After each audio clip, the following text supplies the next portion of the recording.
Siana Vert found himself surrounded by a crowd of knights who were ready to kill him. He fell to his knees helplessly, and his father's words, "Life for the clan," sounded in his head. His father believed that he should be his brother's shadow and not have his own desires. The unknown man slowly approached Xian and spoke to the knight who stood alone against the continent's strongest commander. The young man was not happy with his compliment. On the contrary, his face darkened. The knights surrounding him gritted their teeth and raised their swords against him, ready to pounce on him at any moment. But many of them were not lucky. The guy dealt with them, and they lay on the ground bleeding and awaiting their deaths. The man stood in front of Xian and finished his speech. He didn't expect anything else from that man's brother and smiled at the guy, admiring his strength. The boy's face flared with anger, and he said the man's name, Boris. Boris's expression twisted into a sinister grin, which was exactly the reaction he wanted to see from the young man. The young man raised his sword and released mana, and it began to circle around the sword. He asked him, "Whose orders are you acting on?" An aura of power began to accumulate around the sword in a furious stream when the guy voiced his guess, "Is this the Emperor?" The guy's mana was so strong that it caused a wind, which made Boris cover his face with his hand, and through his teeth he said, "Disgusting black fog." The rumors weren't lying. Xian Vert released all his strength and power to end the battle. Boris grimaced in disgust as the guy's mana approached him. "You are a killer from the fog. Fog, as the name of the organization hints at, only hinders us, the Knights of Light. I will report to the top that we got rid of this savage." Xin took an attacking stance to strike, ignoring Boris's words. "Go ahead. If you can talk after this, when I'm done with you, you won't even have any teeth left." The mana became stronger and stronger, and the wind it caused became fiercer, and the man had to take a defensive posture. Then he said that trying to use the secret power was useless, so they set up a rank 9 barrier. The air around them became heated due to the power, and the young man thought that he needed to get out and find out who was behind this together with his brother. Xian was ready to strike with the intention of breaking the barrier. His eyes lit up at the mere thought of it. Suddenly, a man in shining armor appeared before whom Boris respectfully bowed his head and stopped Xian. The boy looked at the man in shock. He knew him. "Life for the clan, and your brother Ashel is the clan for you. Ashel Vert's success is Xian Vert's success." These words were often repeated by his father. They came to Xian's mind once again. The man, or rather his brother, was well-built and had an aura of grandeur about him. Blood from the wounds he received was running down Xian's face, but he didn't pay attention to it, and a thought flashed through his mind. Was Ashel behind this? Ashel pulled out his sword, which was enveloped in an aura of light, and began to slowly approach Xian. The young man could not believe his eyes. His legs would not support him, and he fell helplessly to his knees. Ashel spoke with a soft expression on his face. "I see you didn't expect to see me here." The man in shining armor towered over Xian as the latter tried to recover. Xian looked at Ashel with a stunned face and asked what all this meant, to which the man calmly replied that he had done an excellent job of fulfilling his duties, in the name of the people, the clan, and Ashel. These words fell on Xian like a heavy weight, and it felt like he had been hit in the face. Ashel announced that he was removing the burden of responsibilities from Xian's shoulders. The young man clutched his sword. His aura was unstable due to his emotions. He was indignant at why his brother was doing this, what he had done wrong. The man frowned, and a shadow of anger crossed his face as he said, "This ominous fog, you are simply a murderer. I can't even call you a human." The boy bowed his head in helplessness as his aura of power grew unsteadily around him. Ashel shouted accusations that the boy had been deceiving them for a long time and added, "Do you seriously not understand what sins you have committed?" The words, sins and murderer, kept spinning around in Xian's head, but he couldn't put them together. And finally, a feeling of anger took hold of him. His face distorted into a grimace, expressing complete disagreement with the accusations. A thought flashed through his mind about how he helped his brother transfer power in the Empire, which many wanted to take away. He fought against the Demon King and his army, the number of which was beyond counting. He took part in the war that united the entire continent and supported all of Ashel's endeavors, because serving him, being his shadow, and following him was Xian's life. Xin was overcome with destructive anger. He grabbed the hilt of the sword that was lying on the ground, and his fist plunged into it, causing it to break apart from his force. The aura became a powerful stream surrounding the young man's entire body. Rising, he asked the question, "Have you decided to leave me now?" The pain of betrayal, anger, and resentment all appeared on Xian's face at the same time. He clenched his teeth tightly, intending to take revenge, thinking, "I've been working like a dog for 20 years. He stood on his feet, but the blood from all the wounds he had received continued to flow, staining the ground. The guy who looked like a devil incarnate gathered all his will and strength into a fist, wanting to strike Ashel, and it didn't matter if his body broke, now he would give it his all. Shin released an incredibly powerful aura that filled the horizon and obstructed vision. The knights standing nearby were horrified that he still had so much mana left, claiming that it was impossible and that he was most likely not human. Xian prepared to jump with the intention of striking, saying, "What nonsense! A hero trying to kill his younger brother out of fear. Aren't you ashamed?" Ashel did not like the young man's words. They made him angry, so much so that a vein in his forehead bulged. Shin jumped out and swung his sword several times, trying to hurt his brother. But the man calmly repelled them all despite the speed of Xian's attacks. The young man was unstoppable. A feeling of revenge filled his mind, and he wanted to strike at least one blow because that would be enough. His brother got into a defensive stance, intending to fight off whatever attack it might come with. The mana around the guy was so powerful that it sparkled like an electric charge. He rushed with all his might to deliver one, but critical blow, after which it would be difficult to recover. And at the very moment when Xian's hand was about to hit Ashel, a golden barrier appeared and protected the man. Shin didn't expect this turn of events. He was amazed. The barrier was created by Boris, whose existence the young man had conveniently forgotten, and he cursed when he saw how he was helping Ashel. Before the guy could recover from the shock, Ashel pierced him through with his sword, calling him a pathetic bastard. Shin dropped the sword and it fell to the ground like a useless trinket. Ashel did not regret his actions. On the contrary, he thrust his sword harder into Xian and spoke, "Since you are my brother, I wanted to give you a painless death, but you showed your true face," he said coldly. "I knew you were a demon from the start. It's good that I never trusted you." His words were another blow to Xian, and feelings of betrayal and surprise once again crossed his face. Ashel kicked the guy cruelly and mercilessly, and he flew back. The man turned to leave, leaving Shin to die, and ordered all the knights to leave as well. Shin lay on the cold ground, bleeding to death, a hair's breadth away. He wondered if this was how he would die, having lived a stupid life. The desire and lust for life in his eyes gradually faded as he thought about what a fool he had been before. As he was leaving, Ashel noticed movement behind him and turned around sharply. Shin rushed towards him again with the last of his strength because he wasn't finished yet. He couldn't die like this. He roared in anger and swung his sword with even greater speed than before, and he put his sword to Ashel's throat, ready to cut it. The brother released a stream of golden mana, hitting Xian with it, causing him to be thrown back again. The next thing the young man heard was someone calling him, young master Xian," and he jumped out of bed, sweating and breathing heavily as if he was having a nightmare. A figure of a girl with short hair, dressed in a maid's uniform, appeared in front of him. She rested her palms on her hips and said discontentedly, "How much longer are you going to sleep? Get ready. You need to get ready, young master." Shin turned around to face her and yelled, "Emily, why are you here?" startling the girl. He looked at Emily, his eyes wide with surprise. "The last time I saw her was at least 20 years ago. She is the same as I remember her." Emily looked at him in confusion, wondering if Xian was still asleep or had already woken up, not understanding his reaction. The guy's gaze fell on the furniture and he immediately recognized both the room and the arrangement. He lived in this room when he was younger. Nothing had changed. While he was thinking to himself, Emily was fidgeting nearby with a worried expression on her face. Suddenly, an incredible thought struck his head. Maybe he was a child again? He was brought out of his feverish stream of thoughts by Emily's voice calling him. She frowned and looked him straight in the eye. "Are you stalling because you don't want to go to practice? Come on, get ready already." Shin, still not having come to his senses, asked in bewilderment, "What training?" He looked at the girl in confusion, but his question hung in the air without receiving an answer. The sun's rays reflected off the walls of the castle of the Vert clan's duchy. The young man watched the rays shimmer from the walls of the castle, and the same guess came to him. Did he return to the past? He turned around to look around. Maybe his life was flashing before his eyes? Emily led him into a spacious courtyard, which was surrounded by a crowd of knights, and not far away he saw a fair-haired young man. In the center sat two people, a man and a woman, from what he saw. Xian plunged into memories. 20 years ago, the year 985 of the Foundation, the 1st of March, a year before entering the academy. The fair-haired man with amber eyes sitting in the center and radiating an aura of power was the Duke, his father.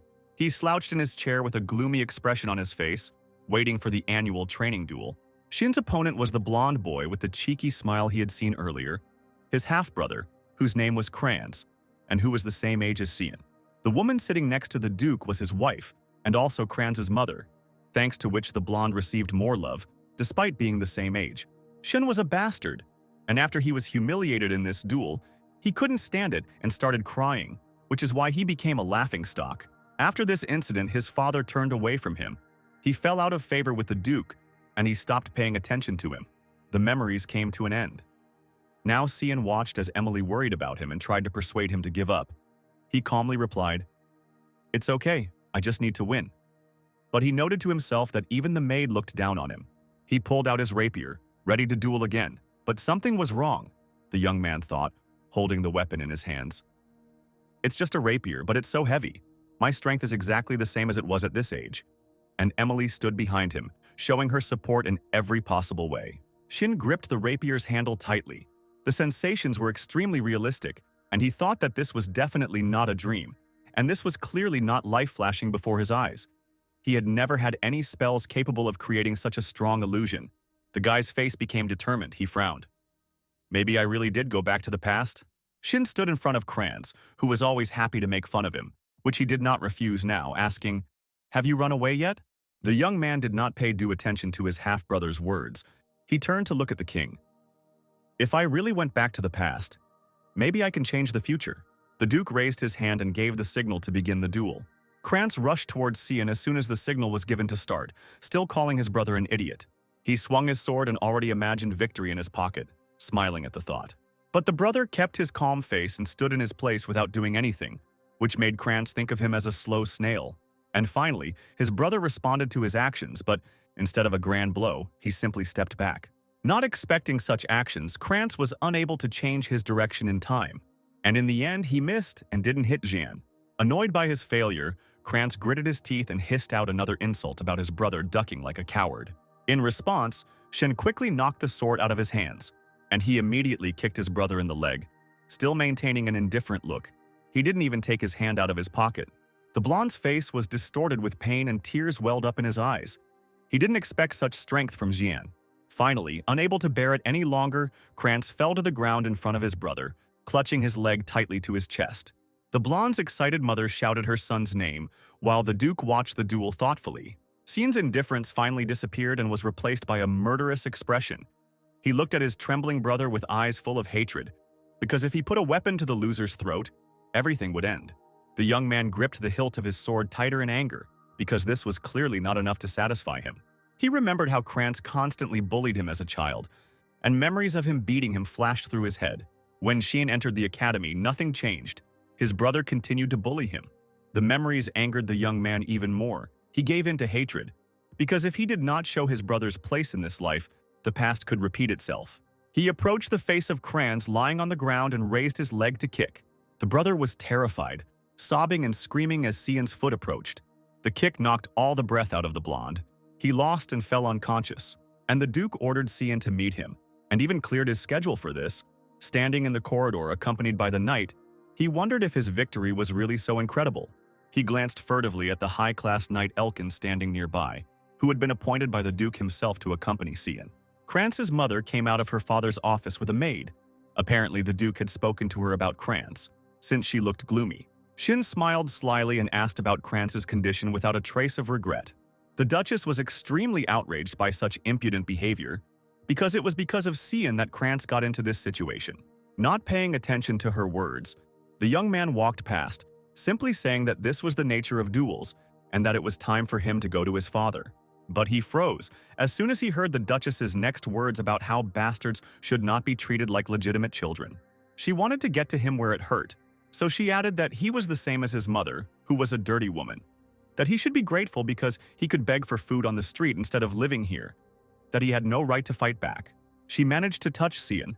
She crossed the line, and the young man again acquired a fierce look, wondering whether to kill her. But suddenly, another thought came to mind, causing the young man to grin.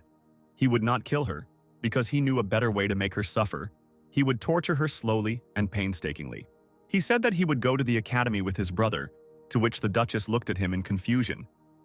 "So what?" was written on her face. Shin continued with the same ferocity. "You want your son to end up with all his limbs, right? Apparently you don't care about him that much." The heated Duchess looked at him with answering ferocity. She swung at the young man, calling him a little bastard. but Elkin protected Cian from the blow, covering him with his hand, to which the young man grinned contentedly. Elkin asked Kranz's mother for forgiveness to leave, as the Duke was expecting his son, and they could not keep him waiting any longer. The knight looked at the Duchess with a clear warning, throwing out as a parting word that it was time for them to go. The woman looked at them with displeasure as they headed towards the Duke's office. Cian glanced at his stepmother with the same satisfied grin, because the Duke's orders were absolute. Elkin accompanied the young man, still covering him, and lingered his gaze on Kranz's mother, which pleased the boy, because a knight who received an order from the Duke did not obey even his wife. Such a person could be relied upon. The boy opened the door and entered his father's office as soon as he gave him permission to do so. His father stood majestically, his aura filling the entire room. Cian bowed politely, greeting the Duke. Having said that he had arrived on his orders, the boy realized that this was the first dialogue with his father in 15 years. Duke Willers Vert, ruler of Velius, the western lands of the Vusif Empire, turned to his son and motioned for him to sit down. Shin was lost in his memories. Most knew the Duke as the protector of the continent, a great hero, gifted with magical talent and a sharp mind. He took on a great burden and stopped the invasion of demons by standing up to them. He was a nobleman who, until his death, wanted only one thing: peace on the continent. Sitting in front of his father in his office, the young man continued to remember his past life. He looked at the Duke and thought about what a fool he was to choose himself as a servant of the people. The Duke crossed his arms over his chest and spoke about how his son moved, as if he were calculating the trajectory of a sword. Shin raised his head in confusion and looked at his father with a question. His father recalled his duel with his brother and commented that at the moment of Kranz's attack, Cian saw the trajectory of the rapier, and he turned his body perfectly to avoid the sword. Having finished his observations, the Duke asked the boy when he had managed to learn fencing. Shin was amazed by his attentiveness and said in confusion that there was nothing special about it, and that he just trained in the evenings. The father insisted on his own, and stated that his friend Cian did not have such abilities and desire to learn fencing. Why hide such talent? The unexpected praise embarrassed the young man, and he awkwardly scratched the back of his head and muttered that he didn't want to attract unnecessary attention to himself. The Duke said that the lack of information had played a cruel joke on Kranz, and Cian fixed his gaze on him, waiting for him to continue. The man frowned and asked Cian if he thought he had gone too far with Kranz at the end. The young man immediately noticed that the Duke had deliberately asked such a provocative question in order to test his character, so he calmly replied that he wanted to prove himself. His answer made his father think about what he was talking about. The young man explained that even though they were half-brothers, they were still rivals, so he followed the rules of the duel. As soon as he finished speaking, the Duke laughed, making Shan nervous. But the Duke approved of his sharp and straightforward answer and expressed his pride in his talent, encouraging the young man that he would be able to render excellent service to Ashel. But this proposal caused unpleasant emotions in Cian. He turned pale. The very thought of it caused horror in him. He remembered how Ashel had killed him without hesitation, and how his father was going to send Cian to serve him. In this life too, nothing had changed. His father was still obsessed with Ashel. To control his feelings, the young man clenched his hand into a fist. The father smiled. "It's hard to call it a prize, but I still want to reward you for winning. Do you want anything?" The thought occurred to him that if this was an inevitable development of events in his life, then he would do everything in his power, and he will destroy all of Ashel's plans. Determination took possession of his entire being, and he answered what he wanted to receive. Emily screamed when she heard her master say he wanted to go to the front lines. She couldn't believe it. Cian reassured her by saying that her father was still thinking about it, which Emily didn't pay attention to. She was trying to dissuade the young master from this idea, because terrible things were happening there. Tears of horror came to her eyes when she remembered that the battlefield was filled with a variety of vile beasts. The Velius region is part of the western lands of the Vusif Empire, and is also the only place in the empire that is called the front line. The most advanced on the front line is the Lamea Valley. In this valley, a centuries-old war with demons still rages. Father was categorically against exiling Cian to the valley, but eventually agreed on one condition. The young man should be competent enough to survive in Lamy within a month, but he did not know all the conditions of suitability. He tensed his muscles and, looking at his body, decided that the first thing he should do was build up some mass. A weak body was no good, but one thing made him happy. Even after his rebirth, the feeling of battle remained with him. He released some mana and realized that there was also a grain of mana in his body. If he could pump up, he would find a worthy use for the mana, so he should hurry up with the training. Suddenly, the door to his room opened and someone called him, shouting his name. Shin, distracted from his thoughts, looked at the man calling, "Ellis?" In shock, Ellis, a tall girl with blue eyes and the same hair color, looked at Cian sullenly, resting her left hand on her side. Emily hurried to greet her, while Ellis began to squeeze the young man by the chest, and she began to rock the boy back and forth while scolding him, calling him crazy. She continued shaking him, asking if he really asked his father to send him to the front lines. Cian asked his sister to let him go first. Ellis let go of the boy's weak body and added that he hadn't believed in himself too much after the fight with Kranz, and that she could moderate his ardor, and she commanded Cian to quickly come to the roof. A peaceful night fell on the lands of Velius, and darkness enveloped the area. A breeze ruffled Cian's hair as he stood on the roof with his sister and prepared for the fight. The sister declared that the battle would begin as soon as they both drew their swords, and that she would release the boy onto the battlefield if he could hold out against her for 3 minutes. Shin looked exhausted. He wanted to avoid fighting, so he asked hopefully if it was possible to do without it. Ellis, ready for a fight, turned to the boy again, and she asked if he wanted to lead their family, her eyes sparkling with determination. Shin only now realized what his sister was getting at, but she was wrong. That was not the boy's goal. Ellis took her brother's silence as consent and drew her sword, calling on the latter to defend himself. The boy sighed tiredly and pulled out his sword. The day had been too eventful. He had already fought with Kranz today. The girl suddenly rushed into the attack with all her speed. Shin didn't expect this at all and watched in horror as his sister rushed towards him. But he was able to come to his senses in time and reflect the girl's blow, surprising her. That couldn't happen. The kid couldn't block a blow like that from Ellis. Cian frowned as he continued to block her attack. It seemed his sister didn't care about their age difference. The girl jumped back from her brother, sliding across the roof, still not believing that the boy was able to parry the sword strike with a simple and thin rapier. She was irritated but hid it behind a smile. "You've grown up, Cian." Xian, who knew his sister well, realized that he had screwed up. He turned pale and tried to call her, but did not have time to pronounce her name, because the sister rushed at him again with continuous attacks from one angle or another, which the young man successfully blocked. For her next attack, she jumped, raising her sword back to strike from above. Shin had to grit his teeth and strain to hold his sword horizontally in order to deflect this blow as well. The swords creaked and scraped against each other from the strength of the two. Suddenly, something flashed and the young man's sword moved further, moving closer to his sister. Ellis's eyes widened at what she saw. How did this happen? Shin clenched his teeth even tighter and tensed his whole body. He couldn't give up. He turned his hand and began to spin the sword, gathering mana around the weapon. The ball-shaped mana sparking between them flared brightly, ready to explode. Ellis jumped back, defending herself from the attack. The boy also jumped back and landed on the roof of the fence. He was sweating and breathing heavily. He was close to killing his sister. If he hadn't twisted the sword, the girl could have died. The technique he used, Black Fog, was aimed at instantly killing the victim. With his abilities, it was impossible to fight and think about how not to kill her accidentally. His strength was running out, and 3 minutes seemed like an eternity. How much longer could he hold out against his sister? He compensated for the lack of muscles with mana in the sword, but he couldn't hold out like that for long. The boy's hand was already shaking. Ellis was also breathing heavily and sweating profusely, but she decided to use her technique and began casting the spell. "O earth and wind, show your powers and become my blade." The young man's face twisted as he recognized the spell of the 6-star magic. The girl stood hunched over, one knee pressed to the ground. The hand that wasn't holding the sword also provided her with balance by resting against the hard surface. While she was breathing deeply and preparing for another attack, mana was accumulating around her sword, causing the weapon to shine and sparkle. Shin recognized the shape of the sword. It was a water blade, he wanted to roar. His sister clearly wanted to kill him. Ellis seemed to have gone mad, completely out of control. She was mumbling one phrase that she would not lose. Her eyes flashed with a murderous fire, and steam was coming out of her nose.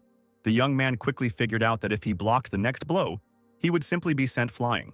But there was no other choice, so he jumped off the fence and ran to his sister. Ellis had already changed her position and was standing at full height, raising her sword high above her head. A stormy stream of incredibly powerful aura emanated from the weapon. It was undoubtedly strong. Cian rushed towards her with his sword behind his back, desperately hoping that his plan would work and Elkin would get there in time. The sister wasted no time and raised her weapon back to strike the boy. There were only a few meters left before the clash of relatives when the knight Elkin appeared, who had previously escorted the boy to the Duke. He cried out in satisfaction and stopped the fight by blocking Ellis's blow with his sword and dragging Cian away by the scruff of his shirt. The effect of such a collision of forces was so strong that it illuminated not only the roof but also all the houses nearby. Elkin looked at Ellis sternly and warningly, the scar adorning his left eye. He reminded her that the girl was fighting against her brother and she was going too far. Shin sighed with relief because he thought that Elkin would not have time to intervene. Only at that moment did the girl wake up and come to her senses. She was surprised by what she had done. Ellis fell to her knees, hugging Cian tightly and asking for his forgiveness. She didn't know how she could have forgotten herself like that. She hugged her brother even tighter and started crying. The girl was so upset by the news of the boy's departure that she completely lost control. Cian smiled warmly, recognizing his sister who always gives her all and everything. Ellis, his eldest, was an elite in an academy full of talented students in all areas such as fencing, magic, and academics. And thanks to her appearance, she was nicknamed God's Child, who grew up with a sword in her hands. She provided excellent competition to Ashel for the title of the next defender of the continent. But soon after she joined the Order of Light, a tragic end awaited her. Cian hugged his sister back, only now realizing how much he missed her. Ellis was surprised by such a surge of love and care, while Cian made a promise to himself to protect his sister in this life. The girl turned to the knight, puzzled by the question of why the Duke's personal knight was here while his master was on a journey. Elkin replied that he had received a secret order from the Duke to protect the young master and therefore could not voice it earlier. Shin noticed the surveillance as soon as he left his father's office. It was quite difficult for him to pretend that he didn't see anything. But why would the Duke entrust Elkin with the secret protection of a boy? Before the young man could finish his thought, he fell right on Ellis and fell asleep from exhaustion. A warm smile appeared on the girl's face. His brother was so cute and fragile. After all, Jen was still a child. The next day, the girl returned to the academy. The reason for her visit home was to meet with her father before graduation. The young man decided to devote the next 2 weeks to training, which he was doing now too. He did push-ups, but his hands were shaking even from the 9th. He tried his best to do more, but 10 push-ups was his limit. The boy lay down on the floor after the 10th, drenched in sweat and full of disappointment. Cian remembered his past life and his body. It was excellent. He wanted to go back because at this rate he needed a new plan. The maid put an end to his thoughts by telling him about the parcel that Ellis had sent, and the boy immediately perked up. Emily pulled out a bottle of the elixir, covering her nose from its smell, and asked the gentleman what it was and why it smelled like that. It was hellhound blood, a rare resource straight from the Limi Valley. But it turns out it can be obtained on the black market. Cian begged his sister for it to ease the awkwardness of the last duel. The young man poured the contents into the bowl. The blood of demonic beasts has a terrible smell. It also causes a burning sensation in the mouth. So many consider it poison. But the use of such a substance permanently increases physical and magical strength. Although most people consider this a fairy tale. Shin picked up the bowl because he had seen this story come true in his past life. Emily looked at him worriedly, worried that he was going to drink it. But the boy mentally reassured her that he was the only person who had survived her meal. He still remembered her first dish and therefore could cope with the elixir perfectly.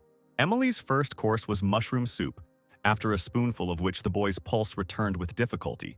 Compared to this, the blood of a hound was child's play. So he resolutely drank the entire elixir, draining the entire bowl in one gulp, and it turned out that the hound's blood was actually tasty, although Emily didn't really believe it. Shin suddenly rose from his chair, calling the maid, which made the girl shudder in fear. The boy looked at her, his usual gray eyes turning scarlet as he declared that he wanted to go for a walk. In reality, he wanted to test how well the blood he drank worked. He went outside for a walk in the fresh air. He hadn't been here for a long time. Shin was in the forest near the castle. He had been waiting for 2 weeks for the opportunity to be here. This was his secret place. He came here every time he wanted to be alone. Elkin finally went to report to his father and there was no one following him, because constant surveillance of you is a real headache. One day, Ashel received a revelation from the god of light, Lumendel, in which he learned that somewhere in the forest wilderness of the lands of Velius, an ancient sanctuary was hidden. Even though everyone didn't really believe that they could find the place where mana was concentrated, there had been no revelation in this life yet. But Cian was sure that he could find the place himself. After all, in this life he is the only one who knows about this place.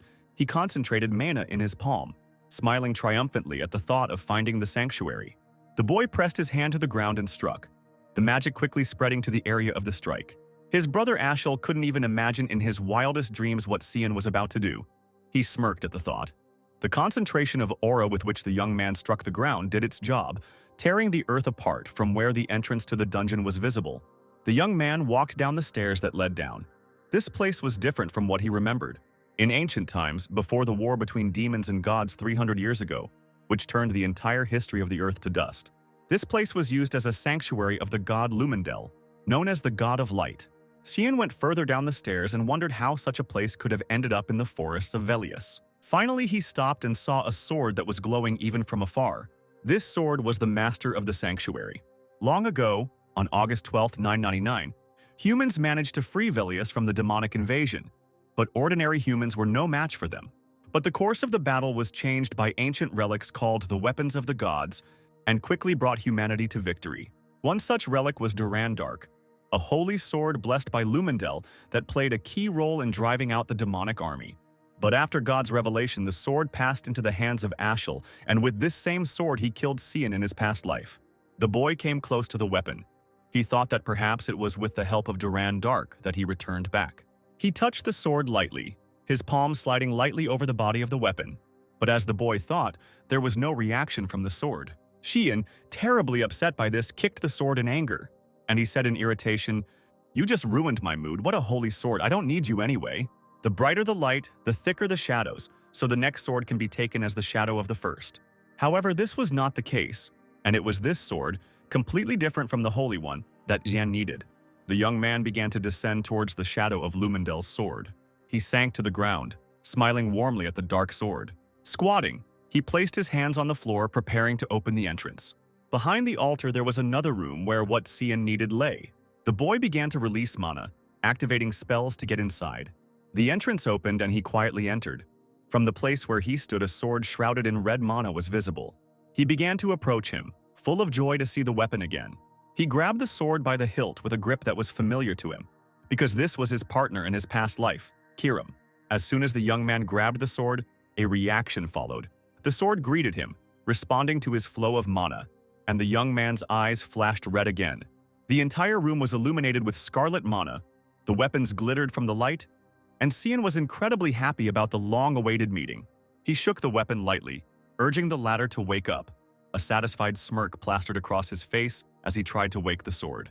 It seemed that Kierum did not want to obey him, which is why the boy began to wave his weapon in frustration in all directions to get a response from his weapon. It was a nice feeling to hold his old partner in his arms, and Cian immediately felt like cutting something. Suddenly there was laughter and the question, "Boy, have you completely lost your fear?" was heard. The shadows of someone big surrounded the young man. The unfamiliar voice continued, "Do you even have any idea what my awakening means?" To which Cian indifferently stated that he didn't know. But since he had awakened me, that meant he would use it. The shadows thickened, gathering more tightly around the boy and towering over him, looking at him with disdain, clearly considering the young man a fool for awakening a magic sword. A creepy smile appeared from the shadows, and the stranger said that it was too late to regret what he had done, and now his body would belong to her. The shadow laughed creepily and pounced on Cian, rejoicing at the opportunity to get a body for itself, because it had been inside the sword for a long time as its spirit. But the boy stopped her by grabbing her by the throat. He was unshakable and calm. The shadow opened up to reveal a face with amber eyes and a pink triangle pattern underneath them. The stranger was shocked at how the boy was able to touch her and tried to pull Cian's hand back. The young man's eyes lit up with the desire to win. He grinned mockingly and said, "I told you, now you're mine." The girl raised her hand with pink-painted nails to hurt the young man, and immediately she waved it, uttering curses towards Cian. Shin dodged the blow, and the stranger stepped back to avoid a possible blow from Cian. She stood up to her full height. The shadows covering her body completely disappeared, allowing one to see her long black hair and slender figure. The girl angrily muttered who he was. She looked angrily at the young man, asking the next question. "Are you really the successor?" The boy was emitting a terrifying aura, causing the girl to ask again why he was emitting Air's familiar aura. Cian confirmed that he was Air's successor, so he arrogantly declared that she, the magical sword Kierum, should bow before her new master. This dismissive attitude infuriated Kierum so much that the vein on her forehead bulged. She clenched her teeth and screamed at him not to get cocky. She rushed into the attack, delivering a series of blows that the boy successfully dodged and declared that she would not obey such a brat. Shin realized that continuing the conversation would be pointless, because all she wanted was to take possession of the young man's body, and left him no choice. The girl ducked to deliver the next blow, and she tried to get closer to the boy. Xian jumped back to avoid getting caught. An idea came into his head, which made him smile cheerfully. The young man decided to take the easy way out. Xian simply cast the sword control spell, but the girl immediately fell face down on the ground. He offered her to submit of her own free will until Xian had to force her. The weight of the spell pressed the girl to the ground, making it impossible for her to move. She wondered how this boy could know such a spell. Xian repeated the control of the sword again, pressing the girl even further into the ground, to which she cursed disapprovingly. The young man repeated the spell over and over again. The boy needed the girl to obey him. The girl no longer hit the ground. She pierced a hole in the floor with her head. Seeing this, Xian offered to submit to her now. She agreed and admitted but called the young man a brat. It wasn't worth doing this, because Xian started to cast sword control again, to which the girl quickly responded and called the latter master. Shin got everything he came for, so he decided to return home. He headed towards the exit, taking only the demonic sword with him. Kierum, who had managed to transfer herself inside the sword, excitedly said that she had already forgotten when she had seen sunlight. The girl was clearly glad to go outside. She appeared before Xian in the form of a small ball with a pink mane, smiling widely with happiness. She glanced at the young man and asked him the name of her master. Xian gave his first and last name. Kierum didn't recognize him. In fact, it was the first time she heard this name. She asked if Air really chose him as his successor. The boy nodded affirmatively and replied that he was his successor in a past life. The girl did not believe his words, considering it nonsense, to which her master said that he was living his second life. Xian's answer made Kierum wonder who this young man really was. So, casually chatting, they found themselves in front of the first sword. Kierum commented that this weapon had not yet awakened. Xian confirmed her words, saying that its owner would not show himself for at least another 20 years.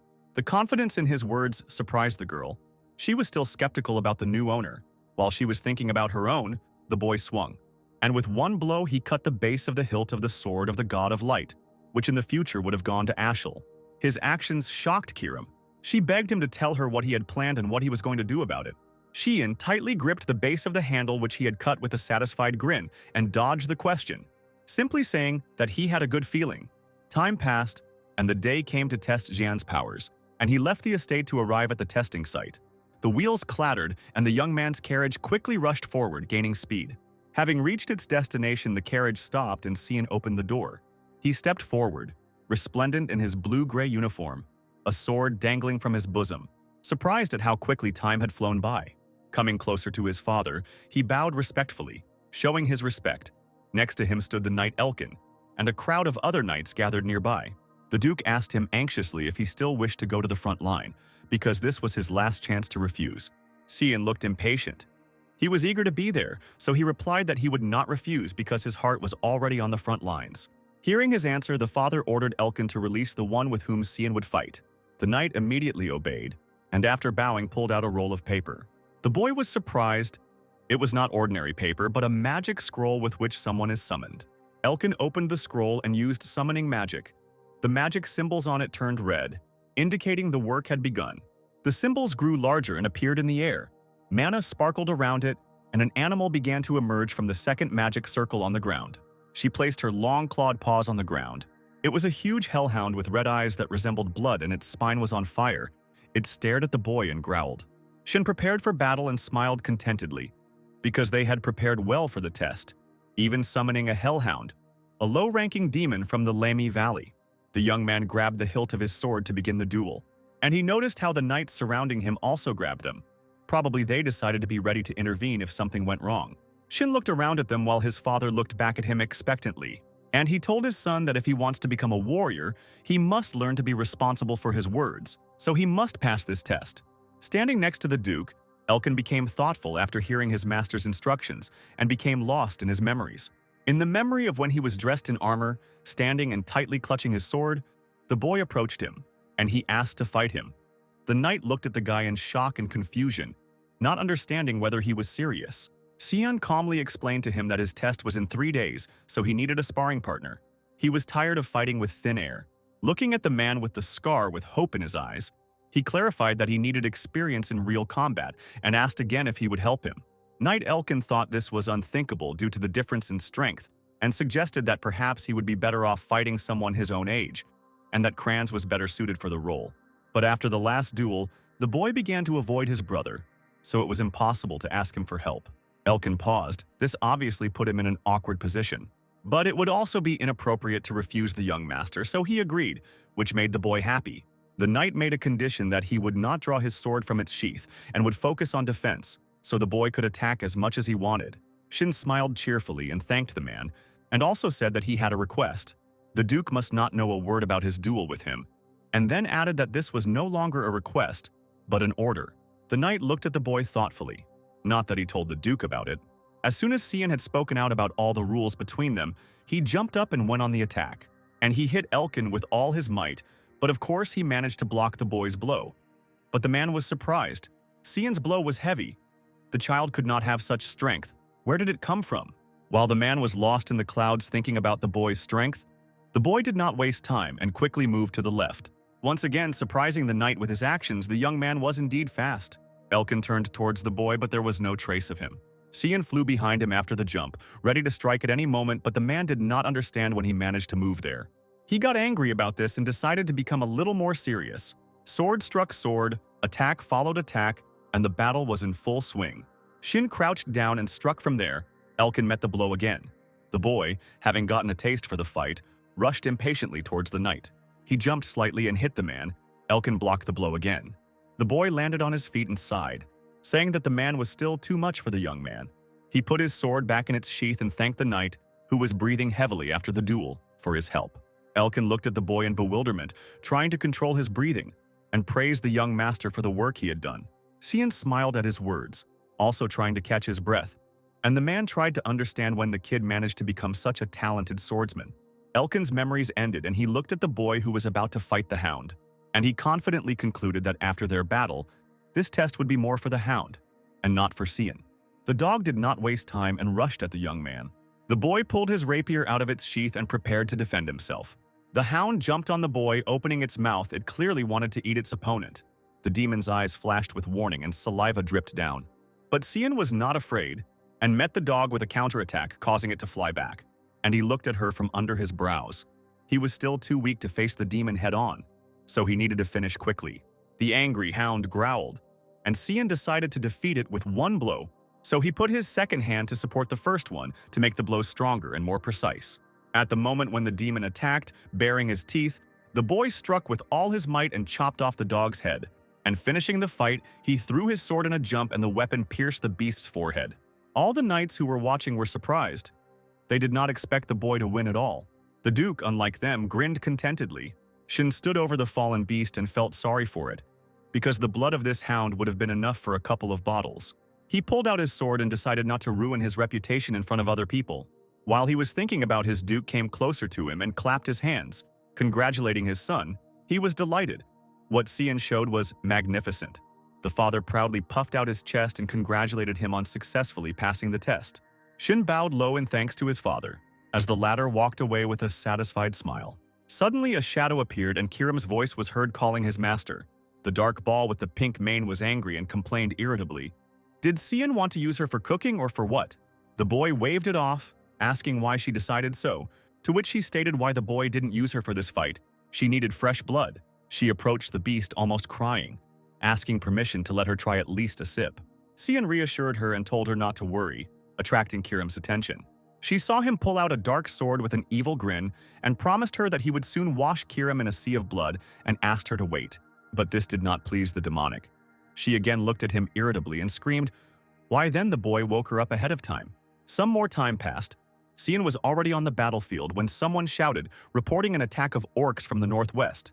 The bells rang, alerting the entire army to the attack and calling them to be ready to meet the blow. The Duke took control into his own hands and ordered the knights to kill every last one. The knights raised their swords when the command was given to prepare the shackles of purification. The spell that was cast quickly took effect, and magic circles began to appear everywhere, blinding the orcs. While the army of monsters was trying to come to their senses, magic circles took over all the places, and from them began to appear shackles that curled around the bodies of the orcs and did not allow them to move. Taking advantage of their condition, the Duke ordered everyone to attack, and the army of knights ran forward. They immediately pounced on the enemies and attacked from different sides until the creatures could not free themselves from the captivity of the shackles. The knights fought bravely against the monsters, dealing attack after attack. The monsters were angry at the situation they found themselves in and growled, trying to get out. While one of them hesitated, the knight noticed him as a target, preparing his weapon to strike. He jumped high and cut the head of the green monster. The monster's head fell to the ground not far from where Cian sat astride his horse, with Emily trailing behind, scared as hell. She was so scared that she was ready to howl. She turned to her master. What did he need in such a place? Wasn't he scared? But Emily would have died on the spot if she had known that Cian had even managed to miss this terrible place where dragons flew and battles took place. The Duke saw his son and asked what he was feeling. The boy said that he was a little worried. My father gave me the advice to always be on guard, because here I could lose my life at any moment. The boy smiled and expressed gratitude. But for him it was just another ordinary day of many at the front. Typically, 3 to 4 battles take place per day, and each battle is conducted according to a strict protocol, in which each knight plays his key role and thus drives away demonic creatures from the front line. And the Duke and the others remain at the base, where the tents and barracks of the remaining knights are located. Shin returned to his position, or rather to the tent where he was assigned. Naturally, it was the farthest from the front line. There were too many guards around him, and Kierum needed blood. The boy did not know where to get a victim. He didn't want to attract too much attention to himself, so he decided to wait until night. Turning around, he saw Emily, who was wrapped in a blanket and shivering. The boy asked her what happened. The girl pulled her head out from under the veil and answered the question with a question. Hadn't he heard the Duke? He said that you can die here at any moment. Cian looked at her awkwardly and asked if she should go back home, to which the maid reacted violently. She cried out whether the boy was joking, because without her he was not capable of anything. She was irritated. There were so many demonic creatures here. If she ran away with her tail between her legs, then who would take care of her master? She got up from the bed and left the tent, announcing that it was time for them to have dinner. The boy wanted to ask her about the cloak, but the girl had already left, ignoring Cian and leaving the boy's question unanswered. The young man gritted his teeth in irritation and wondered if he really should send her home. What servant would treat his master like that? As evening approached, Cian decided to put his plan into action and placed the doll in his bed, and covered him with a blanket, hoping with all his heart that it would work. But suddenly Emily woke up and seeing him standing in uniform asked if he was even going to train here. She rubbed her sleepy eyes and praised his diligence, adding that the Duke was probably proud of him. The boy simply covered his head with the hood of his cloak and asked to be covered, and he added that if something happens, he's asleep, to which Emily nodded affirmatively. Cian boosted his speed with mana and hurried. At night, the security at the front is strengthened. Such an opportunity may not present itself in the future. This is his only chance. He used the third zone of black fog, the foggy descent, and quickly descended the hill, and entered the territory of the highest risk, which is teeming with monsters. It was the perfect place to test his sword. Smiling predatorily at the hellhounds, he asked Kierum if she was ready to play a little, and he pulled the sword out of its sheath, to which Kierum excitedly exclaimed, "How much fresh blood is there?" And at the moment when Cian pointed the sword at the dogs, she asked the boy not to hold back and let her cut them all. Several demonic dogs, similar to the one he fought in the trial, rushed at him. The boy raised his hand back to strike and promised Kierum to fulfill her request and do as she wanted. He attacked the first dog, mana scattered, illuminating the area. Cian looked at the others and decided to use the Mistblade technique. Mistblade. He dealt blow after blow, maneuvering perfectly between them and avoiding the dog's attacks. He coped well with both defense and attack. The fierce battle between them continued for some time, and he killed them all. Having finished the last one, he stuck the pipe into the back of her head, and he put the mug under the straw so that not a single drop would spill. Then, when the mug was full, she drank it down in one gulp. Having drunk the blood of the demonic dog, he immediately felt a surge of strength, and Kierum, having tasted fresh blood, also became more active. While the boy was enjoying the drink, a new wave of beasts approached Cian, growling ominously. The boy, full of energy, wanted to continue training. Kierum complained that if they fought with mongrels of such rank, they would gain strength for an eternity. In response, Cian reassured her by stating that there was still a long night ahead. Turning around, he saw a crowd of monsters approaching him, hellhounds, orcs, and all sorts of lizards. His battle continued, and in the meantime, a carriage surrounded by a large number of guards was driving to the front. Inside sat a girl with her hair tied in 2 ponytails and her maid. The maid tried to make her mistress change her mind about going to the battlefield because it was not too late. But the princess reminded her that she asked her to stop treating her like a child. She announced that she must help her father, the emperor, on his journey as a princess. and she ordered the maid not to raise this topic again, and she sheepishly obeyed. And she reminded the princess that the duke's youngest son was also now on the front lines, and that he was her age. The princess was surprised that the duke brought his youngest son there, but the maid explained that he volunteered himself, as did the princess. Perhaps they could become friends. The lady shook her head irritably and said that she was not interested in him at all. The maid again bowed her head in humility before her mistress. But before she had time to think about anything, the princess asked the name of the boy she was talking about. The girl replied that the boy's name was Cian Vert. The princess repeated his name as if she was trying to taste his name, and she muttered thoughtfully, "Cian Vert then." Time passed as usual, and a month passed since the boy was on the front line. At this time, another battle against demonic monsters in the form of birds resembling eagles took place. After the battle was over, the duke asked if there were any casualties among his men. The knights replied that they were not there. Their master gave the order to return. Then, turning around, the man noticed his son. He also pulled his sword out of the body of the monster he killed, and he was preparing to return to base after an exhausting night. The duke came closer, noticing that his son was quickly adapting to life at the front. Cian thanked him but replied that he still lacked a lot and had a lot to learn. The father said that he was surprised because he did not expect Cian to be able to hold out for so long. But so far he has held up well, and therefore he is proud of his son. Seeing a warm and encouraging smile on the man's face, the boy was taken aback with surprise. The man turned to leave and said that they had something to talk about, so he should come see him in the morning. Cian agreed, but he was still confused. It was the first time he saw his father so kind. The boy continued to sneak out of the tent at night to train and drink the blood of animals. On one of these forays, he encountered an unexpected opponent, a killer worm. Shin jumped to the side to dodge her attack. He took a closer look at her and tried to understand where she had come from. The worm raised its head, its mouth opening to reveal sharp teeth that it used as weapons. Seeing how Cian couldn't deal with her, Kierum offered him help and asked him to leave the monster with her. But the boy immediately figured out her plan and asked if she wanted to take control. "It won't work. He knows everything." Kierum began to justify herself by saying that she had no evil intentions and that she simply wanted to help, while in the meantime, the wounds that the boy had inflicted on the monster were healing. The demonic sword intervened again, that the boy's blows were of no use to her and the worm regenerated too quickly. The young man frowned. She was right. At this rate, he wouldn't be able to kill the monster. He stayed here for a month, and during that time he managed to drink the blood of many animals, but it was still not enough. Having recovered from its wounds, the worm attacked Cian again, its mouth opening to swallow the young man. The boy realized that he had no other choice and would have to play along with Kieram's game. He reproduced the spell of the 9th incarnation of the demonic sword, Thick Fog, and with incredible speed he struck, cutting the monster into small pieces. The beast let out a scream or a roar from the air and began to regenerate its body. And Cian said that she shouldn't have come here. The boy jumped high for the next strike, the red mana from the Kierum that surrounded his entire body glittering in the moonlight. It swayed in his hair, creating the illusion of fire. He used the mist blade technique, fluttering petals, and this time he made zigzag strikes. The monster became enraged and his mouth began to split into pieces. More worms emerged from the demon's mouth. They resembled blossoming flowers. They had one base. Shin also came into battle readiness. He resembled a demon. His face was covered with a mask of shadow. Only his eyes glowed red and a powerful flow of mana emanated from his entire body. He finished off the monster and returned back. And after some time, the patrolling knights, together with the duke, came across the corpses of monsters that had been killed recently. The knight noticed that the amount of mana traces looked impressive. Their killer could be a demon.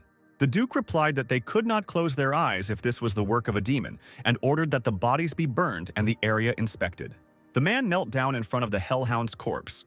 The wounds he saw seemed familiar to him. He was worried. Could this be just déjà vu? Sometime later, Elkin returned and asked the man to go with him. He had to see something. The duke followed him to the place the knight pointed out, and he was surprised to see the corpse of the killer worm. Who could have dealt with such a colossus? The man thought for a moment, and suspicion fell on that very organization. Meanwhile, Cian was thinking about his actions. He used the demon sword incarnation technique, which allows Kierum to take control of the boy's body and gives her the ability to use her true power. But as soon as Cian lets his guard down, Kierum will immediately take possession of his body forever. Bruises formed over his eyes as he tried to understand what he was thinking. It was reckless to use such a technique just to kill one monster. He was lucky that he drank demonic blood, because if the boy had done this a month ago, his body would not have been able to withstand it.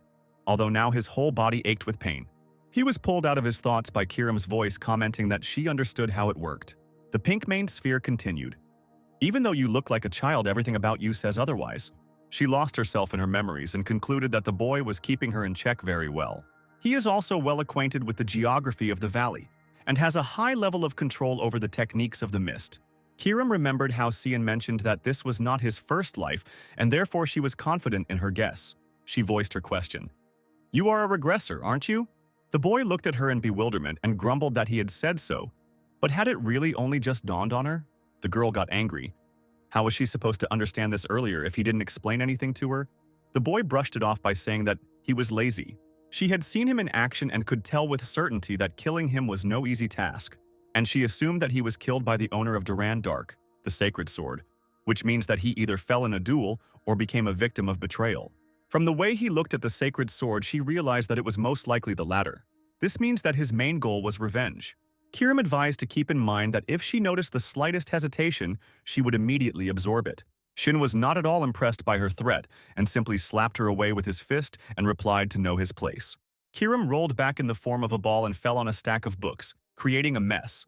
The boy looked at her with a grin.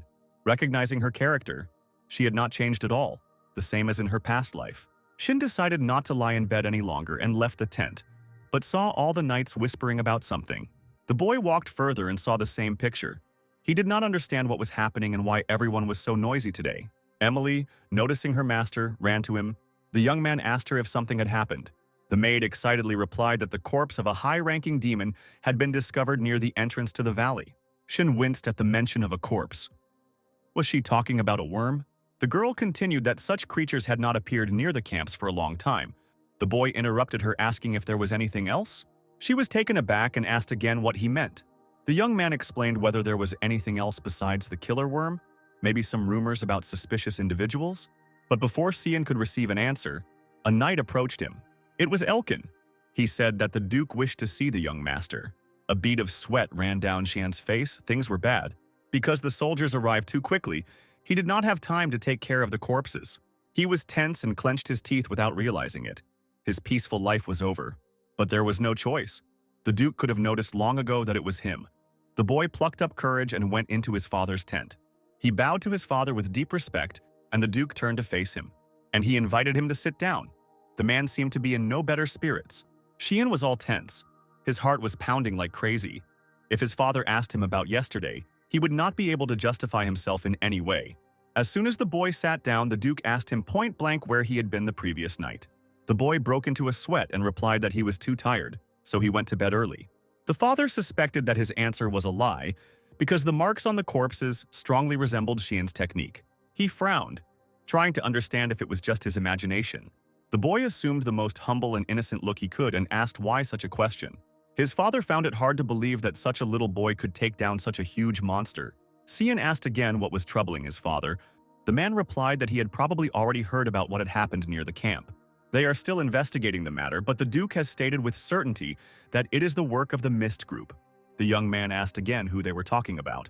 Father began to explain that this was a mysterious group of killers that had existed since ancient times. No one knows their true purpose, but they managed to kill many nobles under the pretext of purification. The distinctive feature of this organization is the black fog that follows them everywhere. But the problem is that the fog has long since disappeared. The last time they were seen was 300 years ago, but the corpse of the killer worm was shrouded in that same fog. This fog was the trace of the god Air, the god of darkness, who was the object of worship of the participants of the fog and the source of their power. The Duke continued that if his assumptions were correct, then the killer worm and the other demonic beasts were killed by someone from the ranks of the darkness. Xian swallowed in alarm. His father only had to see the wounds to conclude that the beasts had been killed by an ancient organization that had not been heard from for 300 years. The Duke warned that they still don't know the reason for their appearance, so he should be careful. He will soon notify the Empire and conduct an investigation. The boy sighed with relief. His father believed him. The man decided that Cian was not connected to the mist because he was too young. He decided to end the conversation on this topic and switch to another, asking if Cian knew about today's visit. The boy replied that he heard that the Emperor would come. But why would he come today? His father left his question unanswered, instead asking him for a favor. The boy did not understand what a favor he could do for his father. After some time, as the Duke had said, the Emperor arrived, and the knight announced this. Lord Velius, along with his warriors, knelt down to show respect to their ruler and greeted the sovereign. The man on horseback with long white hair and a beard of the opposite black color smiled when he saw the Duke of Willers, and he got off his horse to greet his old friend properly. The Emperor lifted the Duke from the ground and declared how glad he was to meet him after so much time. Then his gaze fell on Jian, and His Majesty asked if this was the same child. The boy introduced himself as the youngest son of the House of Vert and greeted the Emperor without rising from his knees. The white-haired man admired how such a young boy was already on the front lines and said that the Duke's son was different from others. Xian remembered his father's favor. He racked his brain trying to figure out what he needed to do, but it turned out that the Duke just wanted to show off his son. This was different from his previous life, where he was locked away every time the Emperor came. So now the boy was touched by his father's trust. The Emperor said that he would also like to introduce someone to his friend. The carriage door opened and a girl's thin leg appeared. The girl in red got out of the carriage and introduced herself as the 5th princess of the Wusif Empire. Her name was Erin Severus, and she was an exact copy of her father, the same white hair and red eyes. Shin looked at her, remembering the tragic 5th princess. My thoughts returned again to my father's request to accompany the princess all day. The boy was surprised. How could he do this? The father explained that he simply needed to keep the girl company, since they were the same age and would meet again at the academy.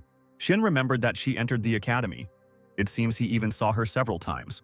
The Duke continued that he wanted them to get along, even if it was only for a short time, as there was nothing wrong with meeting a member of the royal family. The young man didn't quite like the idea. He considered the undertaking to be a complete hassle. After all, he understood that his father was planning to establish contact between them by being connected with the Emperor. Father made the wrong choice of man. Xian won't be able to be friends with the princess? He would like to say so, but he will have to come to terms with it, no matter how much it irritates him. While Xian was thinking about his own thoughts, the crowd began to move forward towards the tents. The boy's attention was drawn to the girl's question about why the river was so red. The young man also looked at the river, asking if she meant the Bloody River. The name surprised the princess. Xian explained that there is no specific reason why it is called that. It is just that the river runs through the entire Lamia Valley, and all terminally ill or old demonic creatures at the end of their lives instinctively jump into this river, and over time, corpses and bodily fluids dissolve, which leads to the decomposition of mana and a change in the color of the water. The girl asked if it was all because of the corpses and secretions of the demons, to which Xian said that they also drink this water and wash in it, so it's not worth going there. The princess grimaced in disgust and asked what was at the end of the river. The boy replied that it was the kingdom of demons, and the girl was surprised to learn the location of their lair. Shin decided to tease her a little and said that if she went along the river, she could even meet the demon king, at the mention of which the girl shuddered. He knew perfectly well that no one in their right mind would go down this path, but he enjoyed teasing her. It was fun. But suddenly a flash of yellow light appeared in the sky. The girl was confused, not understanding what was happening, and Xian realized that he was lit by the 3rd guard post in the west. The yellow signal meant the approach of demonic creatures. The princess looked at Xian in shock. Was this really true? The Duke ordered the knights to protect His Majesty, and he himself would go with several knights to the 3rd guard post. The Emperor stopped his friend, but Willers was at a loss, trying to understand why His Majesty was acting this way. The Emperor pulled his sword from its sheath and announced that he had not come here to rest, but that he too would be able to give a worthy rebuff. The Duke sighed heavily, agreeing with the Emperor's order. The Emperor demanded that his knights join the raid and focus on killing the demonic creatures, and Willers decided to take Xian with him, and he immediately responded. The princess was amazed that even the boy was going to fight. He replied that he was needed for cover and she should hurry to the camp. But before he could finish speaking, the girl demanded that he take her with him. The boy could not understand whether she had gone crazy because she was talking complete nonsense. But the girl was stubborn and capriciously asked to take her with him because they were the same age. The young man tried to convince her that this was not a playing field, but a battle. And people were dying here every day. But the girl seemed not to hear his arguments, insisting that if he was going, then she could too. Shin couldn't stand her screams and requests and irritably called Elkin. The voice of a man sounded who agreed to escort the lady to a safe place behind the princess. She was scared. Her whole body was covered in goosebumps. Elkin calmly suggested that she go with him to a more protected place. But the princess wanted her will to be carried out, so she accused Jian of being rude. How dare he talk to her in such a tone? The boy's patience was running out. He leaned towards her with a dangerous glint in his eyes and asked if she knew how many people were dying in battle while she was screaming here. Every second was precious because it could influence the course of the battle.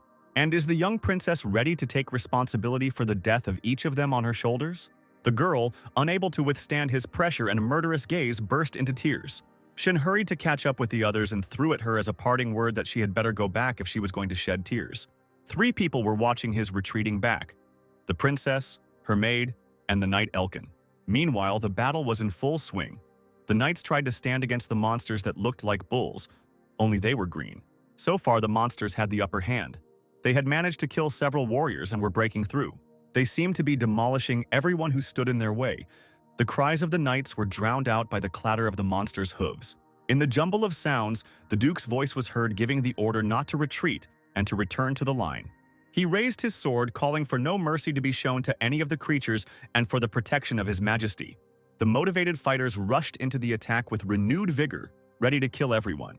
Cian, who had returned to the battlefield, thought about Eren. Emperor Dion Severus had 2 wives. The first was the late Empress Diana Kuzul, and the second was the now ruling Cassandra Nephilis. The ruler's first wife gave birth to 2 children, and the second gave birth to 2 more princes. However, there was also a 5th child, Eren Severus. She was born to an ordinary concubine, which is why she was considered a princess in name only. But the girl was strong. She never cared about the opinions of others. She handled every task flawlessly and studied diligently. However, this also irritated many people. In the end, they got their way, and she was banished from the capital for treason, after which she died in a remote retreat from illness, which is why she was nicknamed the Tragic Princess. If she had not strived for more, her life could have turned out differently. She should have lived below the grass and quietly. That was the boy's opinion of the princess. But Kierum reminded him that Duke Sianu had said the same thing in his past life. The boy brushed it off by saying that they were completely different. It was just that the political games around the throne were merciless. While he was killing the creatures and talking to Kierum, a sound reminiscent of an explosion was heard, announcing the death of another monster. It was the Emperor who killed all the demons, and Xian was truly impressed by his skills. He used holy lightning techniques with his sword. His technique was powerful. Mana in the form of electric current ran through the ruler's entire body. He then directed all the current into his weapon. The blow was so powerful that the ground near the man also shook after the explosion. Xian was aware that he had mastered 8-star level magic, and he assumed that if he weren't sitting on the throne, he would definitely be heading the Magic Academy.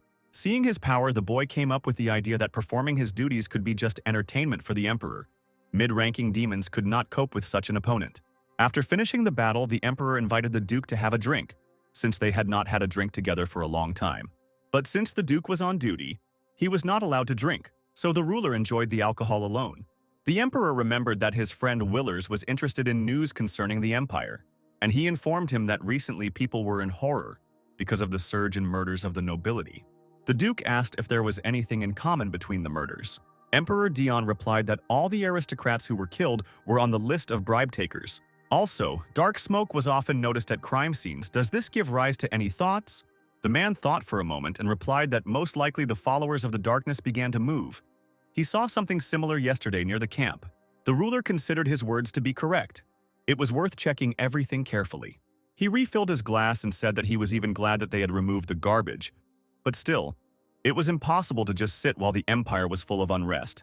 But the emperor was worried about something else. His friend asked him to share with him what was troubling him. The ruler continued that some evil aristocrats took advantage of the situation and accused his 5th child of involvement in these events. The Duke was taken aback. Was it really possible to slander a little girl for allegedly having connections with an entire dark organization? The emperor shared that he had managed to keep their mouth shut so far, but the attacks on Eren were becoming more aggressive, and he asked the Duke, not as his ruler but as a friend, to take care of his daughter if he died before Willers. To which the man put his hand on his heart and swore on his honor that he would fulfill his request. While they were talking like this, they didn't even notice that it was raining outside. And in the tent, Emily kept asking for information about how his meeting with the princess went. And after hearing the young gentleman's story, she was disappointed. Was that all? The maid kept asking questions. The boy didn't know what else to tell her. To which Emily screamed, "How could he part with the princess like that? She's not an ordinary girl." And if Cian continued at this pace, he might remain a bachelor for life, but the boy was confused. He hadn't gone on a date. After finishing the conversation, despite the weather, he decided to go to training again. Emily could not believe that he decided to work out even in the rain. Shun assured her not to worry about him and go to bed when suddenly someone's shadow appeared.